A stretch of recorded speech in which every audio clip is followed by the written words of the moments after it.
Viewers আসসালামু আলাইকুম, কেমন আছেন? আশা করি সবাই ভালো আছেন। আর একটা ভিডিও নিয়ে চলে আসলাম। আজকের ভিডিওটি হচ্ছে সচেতনমূলক ভিডিও। সেটি হচ্ছে সৌদি আরবের পোস্ট অফিসের মাধ্যমে আমরা প্রবাসীরা অনেক সময় বাংলাদেশে মালামাল পাঠিয়ে থাকি। সেখানে ইলেকট্রিক মাল থেকে বাড়ির আসবাবপত্র এবং খাবার, অনেক সময় দুধ, এগুলো পাঠিয়ে থাকি। কিন্তু আসলে একটা জিনিস আমরা বুঝি না যে বাংলাদেশে এখানে আমরা পে করে প্রায় 30 কিলো মালামাল আমরা এখান থেকে পাঠিয়ে বাংলাদেশে যাওয়ার পরে আবার মালামাল থেকে আবার ট্যাক্স ভ্যাট এগুলো নিচ্ছে। এটা আসলে কোনোভাবে আমি বুঝতে পারতেছি না জিনিসটা কোন জায়গা থেকে তারা প্রায় 30 কিলো মালামালে এখানে আমরা 270 রিয়াল পে করেছি। 270 রিয়াল পে করার পর আবার ওখানে যাওয়ার পরে সেই মালামালের কিতে আবার আপনার প্রায় 7,000 7,500 টাকা আবার তারা নিচ্ছে। তাহলে এটা কোন ধরনের সিস্টেম বুঝতেছি না। এই যে আমরা এই যে পোস্ট অফিসটা দেখা যাচ্ছে যে এখানে সামনে এই যে এটা হচ্ছে পোস্ট অফিস, এই দাঁড়িয়ে আছে এই যে পোস্ট অফিস। এই যে পোস্ট অফিসের মাধ্যমে মালামালগুলো পাঠিয়েছি। তো এখন পাঠানোর পরে সেখানে যাওয়ার পর আবার যে তারা 30 কিলো মালামালের উপরে, আমি আপনাদেরকে একটু যদি দেখাই, একটা ভাউচার আমি দেখাই, আমার কাছে ভাউচার আছে, দেখেন 265 রিয়াল হচ্ছে আপনার মালামালের, আর প্যাকেটিংয়ের নিয়েছি 20 রিয়াল। তাহলে টোটাল 275 রিয়াল আমরা দিয়েছি সৌদি আরবের এই যে এসপিআইএল। তাহলে এটা হচ্ছে পোস্ট অফিসের মাধ্যমে মালামালটা পাঠিয়েছি। আবার বাংলাদেশে যাওয়ার পরে তারা আমাদের কাছ থেকে মানে কোন ধরনের যে 7,500 টাকা এটা পে করে পোস্ট অফিস থেকে এটা মালটা নিতে হচ্ছে, এটা কোন ধরনের সিস্টেম আমরা আসলে বুঝতেছি না। এটার জন্য অবশ্যই আমাদেরকে এর প্রতিবাদ করা উচিত, এবং আপনারা পোস্ট অফিসের মাধ্যমে মালামালগুলো যখন পাঠাবেন অবশ্যই দেখে শুনে পাঠাবেন। যারা প্রবাসী বাংলাদেশে সৌদি আরবের পোস্ট অফিসের মাধ্যমে যারা মালামাল পাঠান তারা অবশ্যই দেখে শুনে পাঠাবেন। এটা আমি আপনাদেরকে বাংলাদেশ থেকে যে আবার টাকা চাচ্ছে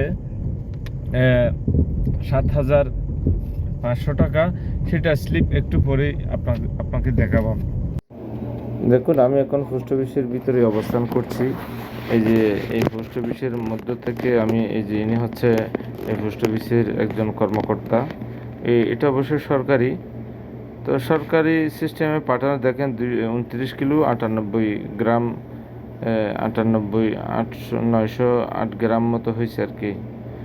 তো টোটাল মালামাল, এই মালামালের মধ্যে আমার কাছ থেকে তারা এখানে যা নিয়েছে সমস্যা নেই, কিন্তু বাংলাদেশে যে জুলুমটা করেছে এটা আসলে কোনোভাবে আমরা মেনে নিতে পারছি না।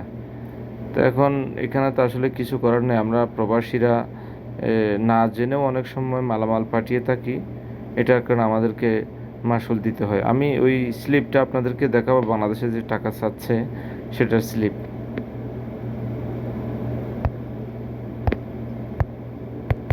হ্যাঁ দর্শক, দেখুন এই যে বাংলাদেশে যাওয়ার পর পোস্ট অফিসের মাধ্যমে এই যে এই স্লিপটা তারা দিয়েছে। এই যে পোস্ট অফিসের এখানে হচ্ছে পণ্য প্যাকিং খরচ হচ্ছে 150 টাকা, তারপর ডাক মাসুল 150, তারপরে 5,302 টাকা হচ্ছে শুল্ক কর। তাহলে আবার অন্যান্য আছে 1843 টাকা। এটা আমাদের সাথে কোন ধরনের মানে একটা দুই নাম্বারই করলেও মনে হচ্ছে এরকম। আমাদের মানে বাংলাদেশের সিস্টেমটা এরকম যদি হয় তাহলে আমরা মালামালগুলো পাঠাবো কীভাবে? বুঝতে পেরেছি, তো ভালো হচ্ছে ওই যে কার্গোর মাধ্যমে আমরা দেশে অনেক সময় মালামাল পাঠাই, সেখানে দেখা যায় আমাদের সেই মালামালের পরিপ্রেক্ষিতে তারা 1 কিলোতে 10 রিয়াল থেকে 8 রিয়াল করে নেয়, 8 থেকে 10 রিয়াল নেয়, তবে 1 মাস মতো লেগে যায় সেই মালামাল পৌঁছাতে। তাহলে ওটাই তো বেটার। 30 কিলো মালামালে কত আসবে এখানে? যে আমি সৌদি আরব থেকে বলছি আর কি। হ্যাঁ, আচ্ছা, পোস্ট অফিসের মাধ্যমে হ্যাঁ, আমি 30 বল। কিলো মালামাল পাঠিয়েছি বাংলাদেশে, ঠিক আছে? তো এখন এইখানে হ্যাঁ, পে হ্যাঁ, হ্যাঁ। করেছি, সৌদি আরবে পে করেছি 265 রিয়াল। তো বাংলাদেশেও আবার নাম কি ছিল 7,000। যে? নাম কোনটা? ইস্কান্দার মিজান। ও, পাঠিয়েছেন নামে। তো ওখানেও যে আপনার আবার 7,445 টাকা নিচ্ছে। তো এটা কোন ধরনের, আপনার 2 জায়গায় হ্যাঁ, আমাদের? হ্যাঁ ভাই, অবশ্যই অবশ্যই। এগুলো হচ্ছে ওই যে এদের যে কাস্টম বেড আছে না, কাস্টম বন্দরের যে কাস্টম আছে, ওরা বেড নির্ধারণ করছে। তারপর দ্বিতীয় হচ্ছে, নাম্বারটা এড করে। আমি তো এর পূর্বে আরো একবার পাঠিয়েছিলাম, সেখানে নিয়েছে হচ্ছে 5,000 টাকা, কিন্তু এবার দেখতে পাচ্ছি হ্যাঁ, হ্যাঁ, হ্যাঁ। 2,500 টাকা বেশি। ঘটনাটা কি? হ্যাঁ ভাইয়া, হ্যাঁ ওগুলো আমরা জানি না, ওগুলো কাস্টম যেভাবে নির্ধারণ করে কি। ও আচ্ছা আচ্ছা আচ্ছা, কাস্টমার যেভাবে নির্ধারণ করে। হুম। আচ্ছা, আমাকে হোয়াটসঅ্যাপে নক দেন, আমি আপনাকে দিচ্ছি, আপনাকে ওই ডকুমেন্টটা দিচ্ছি। আপনার ভাইকে দিয়েছিলাম তো, আমি ডকুমেন্ট দিয়েছি। এটা তো হাতে লেখা, এটা তো হাতে লেখা, এগুলো তো হওয়ার কথা ছিল কম্পিউটার রাইটিং। না না, হাতের লেখা, যে আমাদের যেভাবে পাঠিয়েছে ওভাবে দিয়েছি আর কি।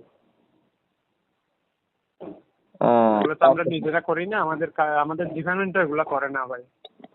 আচ্ছা আচ্ছা আচ্ছা, ঠিক আছে। কিলোতে যদি 220, 200-200-র উপর আবার বাংলাদেশেও ট্যাক্স দেওয়া লাগে, তাহলে তো আমাদের জন্য এটা খুবই একটা বিরক্তিকর বিষয়। আচ্ছা, অবশ্যই ঠিক না আছে। ভাই, হ্যাঁ হ্যাঁ হ্যাঁ, ওগুলো কস্ট বেশি না, মানে পাঠানোর জন্য খুবই এখানে। খুবই খুবই এটা খুবই দুঃখজনক বিষয়, আসলে কি করবো, আপনাদের কেন